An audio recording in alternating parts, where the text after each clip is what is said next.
आजच्या या प्रचार सभेच्या निमित्तानं ज्यांनी आपल्याला आत्ताच मार्गदर्शन केलं ते आपले सर्वांचे आणि भारतीय जनता पक्षाचे नेते सन्माननीय बंडू बच्चा, महापालिकेतले आपले गटनेते ज्यांनी थोड्या भाषण केलं ते सन्मान्य श्री लावा गायकवाड, सन्मान्य संदीप बापू पाटील, या मंचावर उपस्थित असलेले सगळेच ज्येष्ठ मान्यवर आणि माझ्यासमोर उपस्थित असलेले मतदार बंधू आणि भगिनी. खूप जास्त वेळ मला बोलायचं नाही कारण मला पुढच्या सभेला जायचं आहे. 10 वाजेच्या पुढची सभा संपणार आहे. आज या निवडणुकीला सामोरं जात असताना बरेचसे मुद्दे बंडू काकांनी सांगितले, बरेचसे मुद्दे सुनील सांगितले, काही मुद्दे संदीप बापूंनी सांगितले. तर त्याच मुद्द्यावर मला पुन्हा जायचं नाही, पण काही गोष्टी प्रामुख्याने सांगायच्या. पिण्याच्या पाण्याच्या बाबतीमध्ये काका बोलले आणि त्यांना मी विनंती केली होती की पक्षाच्या जाहीरनाम्यामध्ये मालेगावच्या जनतेला आम्ही सत्तेत आल्याच्या नंतर रोज प्यायला चांगलं पाणी देऊ असा वचननामा जाहीर करा आणि मला त्यांनी ते टाकलं असेल. आज पाण्याचा प्रश्न आपल्यासमोर अतिशय गंभीर होता. या वर्षी पर्जन्यमान चांगले पण अनेक वेळा दुष्काळ असतो आणि म्हणून माझे वडील आमदार असताना त्यांनी सातत्याने भूमिका घेतली होती की नारपार प्रकल्प झाला पाहिजे आणि नारपारच्या माध्यमातून मालेगाव तालुक्यातल्या शेतीच्या पाण्याचा प्रश्न असेल, पिण्याच्या पाण्याचा प्रश्न असेल, हा आपल्याला सोडवता आला पाहिजे. आपल्या सुदैवाला असं आपले नेते सन्माननीय गिरीश महाजन साहेब हे तापी खोऱ्याचे मंत्री आहेत आणि त्यांच्या माध्यमातून जशी योजना प्रशासनाने ठेवली होती ती संपूर्ण योजना फक्त मंजूर करण्यात आलेली नाही तर त्यात आरपारचं टेंडर सुद्धा झालेलं आहे आणि येणाऱ्या काळामध्ये गिरणाच्या माध्यमातून सर्वत्र उत्तर महाराष्ट्राचा पाण्याचा प्रश्न मिटणार आहे आणि त्यामुळे पाण्याची उपलब्धता ही प्रत्येक वर्षाला म्हणजे दुष्काळ असला तरी सुद्धा आपल्याकडे मुबलक पाणी असेल अशा पद्धतीची भूमिका ही भारतीय जनता पक्षाने ठेवली. आज समर्थ मालेगाव शहरामध्ये रस्त्याचं कॉन्क्रिटीकरण झालं, अतिशय निकृष्ट दर्जाचं झालं. कॉन्क्रिटीकरण झाल्यानंतर सुद्धा रस्ते फुटताना दिसतात. विधानसभेच्या वेळी तुम्हाला सांगितलं होतं की हे कॉन्क्रिटीकरण झालं नाही पाहिजे. मोठ्या शहरांमध्ये सुद्धा अजून डांबराचे रस्ते आहेत, आपल्याकडे कॉन्क्रीट काय? कारण आपण सिमेंटच्या घरात जे लोक राहतात त्यांना फक्त माहिती आहे की सिमेंट टाकल्याच्या नंतर उन्हाळ्यामध्ये रात्री सुद्धा घर थंड होत नाही.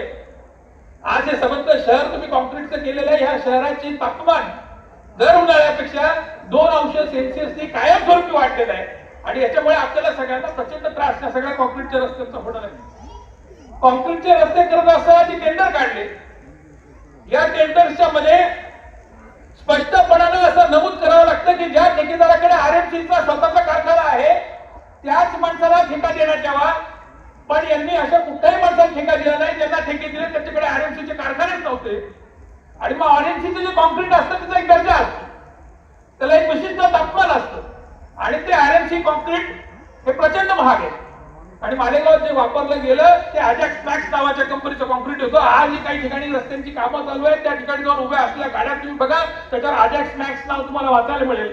आणि अजॅक्स मॅक्स कॉन्क्रीट जे आहे याची किंमत ही आरएमसीच्या पेक्षा 50% कमी आहे आणि म्हणून हे अतिशय निकृष्ट दर्जाचं कॉन्क्रीट हे मालेगावमध्ये वापरलं गेलं, आरएमसी वापरलं गेलं आणि मोठा भ्रष्टाचार याच्यात केला.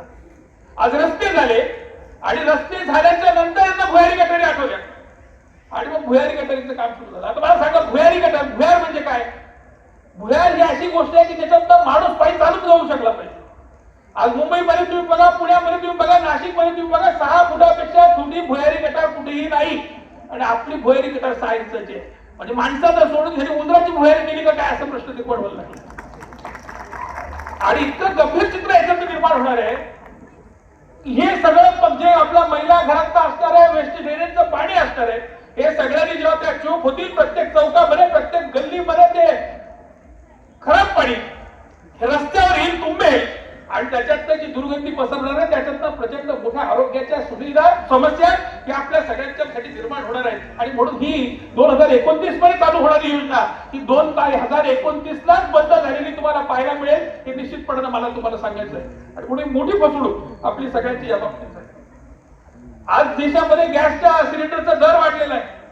आपल्याला गॅसचं सिलेंडर घ्यायला भाग वाटतं आणि म्हणून आदरणीय मोदी साहेबांनी पुढाकार घेऊन महाराष्ट्र सरकारची आणि केंद्र सरकारची संयुक्त अशी महानगर गॅस म्हणून कंपनी स्थापन केली आणि आज मुंबई असेल, पुणे असेल, नाशिक असेल या सगळ्या ठिकाणी पाईप टाकून आणि पाईपच्या माध्यमातून तो महानगर गॅसचा पीएनजी म्हणून जो गॅस असतो तो दिला जातो.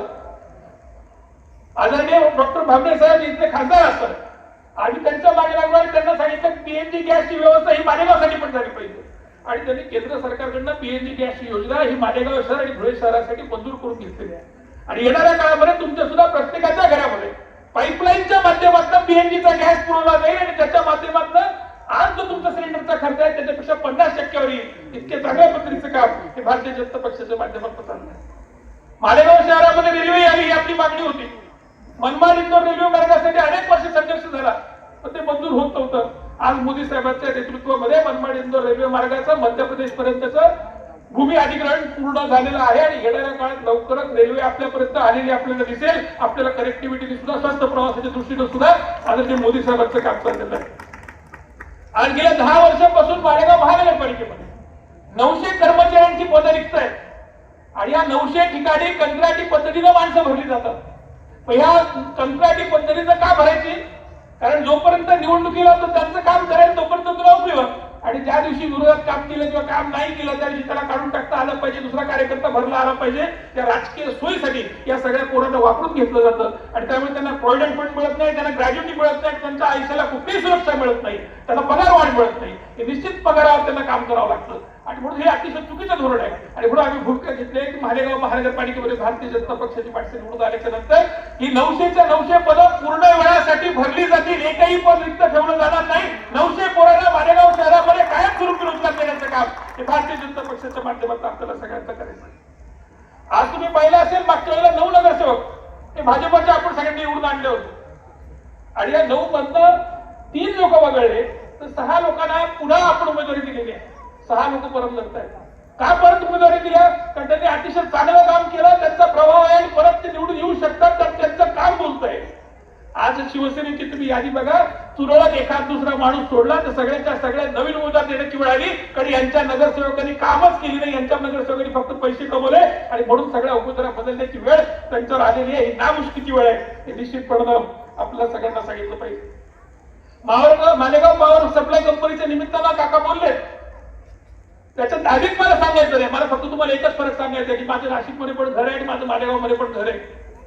नाशिकमध्ये मला वीज बिल येतं महिन्याला 1500 रुपये आणि मालेगावमध्ये मला वीज बिल येतं महिन्याला 15,000 रुपये. तुम्ही म्हणाल तर दोन्ही बिल मी तुम्हाला दाखवू शकतो. आणि इतका 10 पटीचा फरक जर नाशिकमध्ये आणि मालेगावमध्ये वीज बिलामध्ये होत असेल तर हा आपल्या सगळ्यांकडे होणारा अन्याय आहे. आणि ह्याच्यात फक्त तुम्ही वापरलेले विजेचं बिल तुम्हाला येत नाही तर जे लोक चोऱ्या करून फुकट वीज वापरतात त्यांचा सुद्धा आधी बहार तुमच्या बिलामध्ये लावला जातो आणि म्हणून चोरीचे पैसे सुद्धा तुमच्याकडनं वसूल करण्याचं काम हे सरकार हे पॉवर कंपनी करते आहे. आणि म्हणून निश्चितपणे हे सगळं आपल्याला भाग झालेलं दिसतंय. आपल्याला आठवत असेल ज्यावेळेला मालेगाव महानगरपालिका झाली त्यावेळेला हद्दवाढ हा विषय नव्हता. मालेगाव महापालिकेने कुठलाही प्रस्ताव केला नाही. शेवटी मी न्यायालयात गेलो, 3 वेळा न्यायालयात याचिका जिंकून सुद्धा हद्दवाढ होत नव्हती. त्याच्यानंतर मी जनहित अवमान याचिकेमध्ये गेलो आणि अवमान याचिकेमध्ये जेव्हा महापौरांना निलंबित करण्याचा आदेश माननीय उच्च न्यायालयाने काढला त्यावेळेला सोयगावसह या सगळ्या हद्दवाढ झालेल्या गावांना ते मालेगाव महानगरपालिकेमध्ये आणलं गेलं आणि म्हणून आज तुम्हाला सुविधा मिळत आहे. त्याच्या ग्रामपंचायतच्या नावाखाली वर्ष तुमची लूट करण्याचं काम ही महापालिका झाल्यानंतर सुद्धा सुरू होतं. आज नगरपालिकेत तुम्हाला आणलं पण नगरपालिकेत आणल्याच्या नंतर अतिशय अत्याधुनिक पद्धतीच्या शाळा त्या ठिकाणी चालवल्या गेल्या पाहिजेत. आजही आपलं दुर्दैव आहे की सोयगाव मधली शाळा शिक्षण मंत्र्यांना ज्या गावाला सगळ्यात जास्त मतदान दिलं त्या गावातली शाळा महानगरपालिकेकडे नाही, ती आजही जिल्हा परिषदच्या पैशाने चालू आहे आणि ग्रामीण भागातल्या लोकांसारखं शिक्षण हे सोयगावच्या पोरांना दिलं जातं. पण मी शिक्षण मंत्री आहे, मी या सगळ्या 5 शाळा ज्या महापालिका क्षेत्रात आहेत त्या महापालिकेकडे आणेन, त्यांना चांगल्या इमारती करून देईल, त्या शाळा चांगल्या पद्धतीने सुसज्ज करून देईल. याच्याकडे आमचं लक्ष नाही. आमचं लक्ष फक्त प्रामाणिकपणे विद्यार्थ्यांना शिकवणाऱ्या शिक्षकांना त्रास कसा दिला जाईल, त्यांचे पगार कसे बंद केले जातील, त्यांचे अप्रूव्हल कसे रद्द केले जातील या दृष्टिकोनातून सगळं चाललेलं आहे. आणि म्हणून निश्चितपणे हा जो अन्याय आपल्यावर आहे त्याचा विचार या निवडणुकीच्या निमित्ताने आपल्याला करायचा आहे. ज्यावेळेला महापालिका झाली त्यावेळेला आपल्याकडे जकात होती आणि जकातीचं टेंडर निघालं. टेंडर होतं 40 कोटी रुपयाचं, त्यांनी कोणालाच भरू दिलं आणि मग रिव्हर्स टेंडर काढायचा निर्णय घेतला आणि 40 कोटीचं टेंडर 30 कोटीला आणलं. माझ्या मनावर प्रश्न आला की इतकं मोठं महानगर आहे आणि या शहरात 30 कोटी सुद्धा जकात मिळत नसेल असं होऊ कसं शकतं. आणि मग प्रत्येक नाक्यावर मी माणसं पाठवली, तिथले कागद गोळा केली आणि हिशोब काढला तर माझ्या लक्षात आलं इथं कमीत कमी 100 कोटी रुपये जमा व्हायला पाहिजे. आणि म्हणून मी गुजरातमध्ये एक ठेकेदार आणला, त्या ठेकेदाराला टेंडर भरायला लावलं आणि मी 110 कोटी रुपयाचं टेंडर हे मालेगाव महानगरपालिकेत भरलं. 110 कोटीचं टेंडर भरल्याबरोबर सगळ्यांचे टेंडर फोडले गेले आणि फक्त मंत्री महोदयांचं जे टेंडर होतं ते राखून ठेवण्यात आलं. तर याच्यात तांत्रिक चुका आहे, त्या तांत्रिक दुरुस्त्या करण्यासाठी आम्ही संधी देतोय असं महापालिकेने सांगितलं. त्या दिवशी ते 8 दिवसांनी टेंडर उघडलं, त्या दिवशी ते 111 कोटीचं होतं. यांना जर माहित होतं की 111 कोटी जकात मिळू शकते तर ती 30 कोटीवर का घ्यायची होती याचं उत्तर त्यांनी तुम्हाला दिलं पाहिजे. आणि तेव्हा मी 110 कोटीला ते टेंडर जकात पोहोचवली, म्हणून त्याच्यावरती सरकारचं अनुदान बसलं. ते आज महानगरपालिका 1080 कोटी रुपयाच्या बजेटवर आहे. हे जर आपण केलं नसतं तर 500 कोटीच्या पुढे सुद्धा मालेगाव महापालिका जाऊ शकली नसती. अशा पद्धतीचा चुकीचा कारभार त्यांच्या सगळ्यांच्या माध्यमातून हा सातत्याने चाललाय. आणि म्हणून या सगळ्या गोष्टी बारकाईने आपण सगळ्यांनी समजून घेऊन यावेळेला विकासाच्यासाठी मतदान करायचं आहे. आज 1080 कोटी रुपयाचं बजेट असलेली महानगरपालिका 1080 जाऊ द्या, पण दर वर्षाला मालेगाव शहरात प्रामाणिकपणाने ह्यापैकी 500 कोटी रुपये जरी तुमचा खर्च झाले तरी पुढच्या 5 वर्षामध्ये मालेगाव शहराचा चेहरा मोहरा बदलू शकतो. हे चित्र समजून घ्या. फक्त तुमची लूट करणारी मंडळी आहे, त्यांना सत्तेत देऊन जात याच्याबरोबर सत्तेला आपल्याला राहता येणार नाही, यांच्या हातात सत्ता देता येणार नाही. ही भूमिका आपल्याला सगळ्यांना ठरवली पाहिजे. मगाशी काकाने सांगितलं की युतीला त्यांचा विरोध का होता. मलाही स्पष्टपणे सांगायचं की माझ्या युतीला विरोध होता, कारण भारतीय जनता पक्ष सुद्धा आमचे 9 नगरसेवक होते, यांचे 12-13 नगरसेवक होते आणि त्यावेळेला त्रिशंकू परिस्थिती निर्माण झाली, महापालिकेत सत्ता स्थापन होत नव्हती. अशा वेळेला MIM ला पाठिंबा द्यायला आम्ही स्पष्टपणाने नकार दिला की जातीवादी पक्षाबरोबर आम्ही बसणार नाही. त्याच वेळेला शिवसेनेने मात्र त्या ठिकाणी तटस्थची भूमिका घेतली, स्वतःचा उपमहापौर घेतला आणि MIM चा महापौर मालेगाव शहरामध्ये ठेवला. आणि म्हणून भारतीय जनता पक्ष म्हणून मी भूमिका घेतली की MIM च्या मांडीला मांडी लावून बसणाऱ्यांबरोबर आम्ही युतीमध्ये बसणार नाही. आणि म्हणून हिंदुत्वाच्या मुद्द्यावरती, हिंदुत्वाच्या विचारावरती युती तोडा ही भूमिका मी स्पष्टपणाने घेतली. आज इतक्या वेळा याचा तुम्ही 10-15-20 नगरसेवक निवडून दिलेत. एकदा तरी मालेगाव शहराचा महापौर हिंदूंचा करायचा प्रयत्न यांनी केला का? माझा तुम्हाला सगळ्यांना प्रश्न आहे की मालेगाव शहराचा महापौर हा हिंदू झाला पाहिजे ही तुमची सगळ्यांची भूमिका असणार आहे का?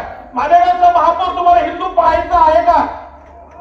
आणि मालेगावचा महापौर जर तुम्हाला हिंदू पाहायचा असेल तर 20च्या 20 जागा भारतीय जनता पक्षाच्या निवडून द्या. मालेगावचा महापौर हिंदू केल्याशिवाय मी राहणार नाही. मालेगाव शहरामध्ये भगवान फरक केल्याशिवाय राहणार नाही. आणि म्हणून मालेगावचा भाजपचा महापौर तुम्हाला पाहायचा असेल, पहिला मालेगावचा हिंदू महापौर पाहायचा असेल तर 15 तारखेला होणाऱ्या मतदानाच्या दिवशी कमळाच्या चिन्ह समोरील 4 पट्ट दाबून या सर्व उमेदवारांना प्रचंड मताने विजय करा अशी विनंती आपल्याला सगळ्यांना करतो. मला बोलण्याची आपण जी संधी दिली त्याबद्दल आपल्या सगळ्यांची ऋण व्यक्त करतो आणि आपली रजा घेतो. जय हिंद, जय महाराष्ट्र.